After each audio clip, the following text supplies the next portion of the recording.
The attacking infantry advances steadily, their elephants already having broken the defensive line.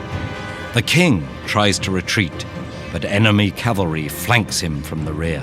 Escape is impossible. But this isn't a real war, nor is it just a game. Over the roughly 1.5 millennia of its existence, chess has been known as a tool of military strategy, a metaphor for human affairs, and a benchmark of genius. While our earliest records of chess are in the 7th century, legend tells that the game's origins lie a century earlier. Supposedly, when the youngest prince of the Gupta Empire was killed in battle, his brother devised a way of representing the scene to their grieving mother. Set on the 8x8 Ashtapada board used for other popular pastimes, a new game emerged with 2 key features: different rules for moving different types of pieces and a single king piece whose fate determined the outcome. The game was originally known as Chaturanga, a Sanskrit word for 4 divisions. But with its spread to Sassanid Persia, it acquired its current name and terminology, chess, derived from Shah, meaning king, and checkmate from Shahmot, or the king is helpless. After the 7th century Islamic conquest of Persia, chess was introduced to the Arab world. Transcending its role as a tactical simulation, it eventually became a rich source of poetic imagery. Diplomats and courtiers used chess terms to describe political power. Ruling caliphs became avid players themselves, and historian al-Masudi considered the game a testament to human free will compared to games of chance.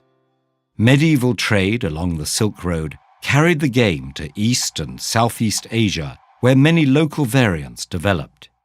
In China, chess pieces were placed at intersections of board squares rather than inside them, as in the native strategy game Go. The reign of Mongol leader Tamerlane saw an 11x10 board with safe squares called citadels, and in Japanese shogi, captured pieces could be used by the opposing player. But it was in Europe that chess began to take on its modern form. By 1000 AD, the game had become part of courtly education. Chess was used as an allegory for different social classes performing their proper roles, and the pieces were reinterpreted in their new context. At the same time, the church remained suspicious of games. Moralists cautioned against devoting too much time to them, with chess even being briefly banned in France. Yet the game proliferated, and the 15th century saw it cohering into the form we know today. The relatively weak piece of advisor was recast as a more powerful queen, perhaps inspired by the recent surge of strong female leaders. This change accelerated the game's pace, and as other rules were popularized, treatises analyzing common openings and endgames appeared. Chess theory was born. With the Enlightenment era, the game moved from royal courts to coffee houses. Chess was now seen as an expression of creativity, encouraging bold moves and dramatic plays. This romantic style reached its peak in the immortal game of 1851, where Adolf Anderssen managed a checkmate after sacrificing his queen and both rooks.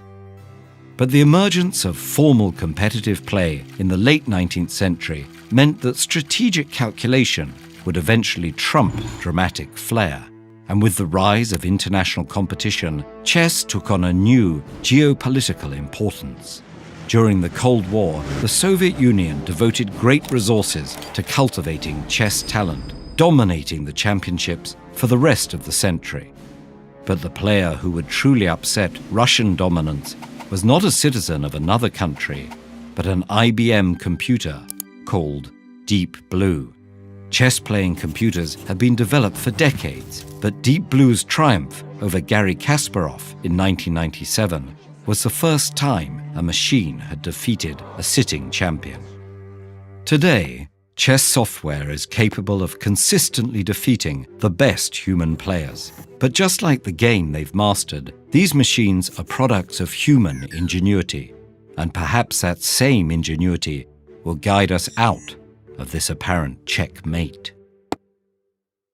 Did you know that the treadmill was originally designed to be a torture device? Learn more about its dark and twisted past with this video.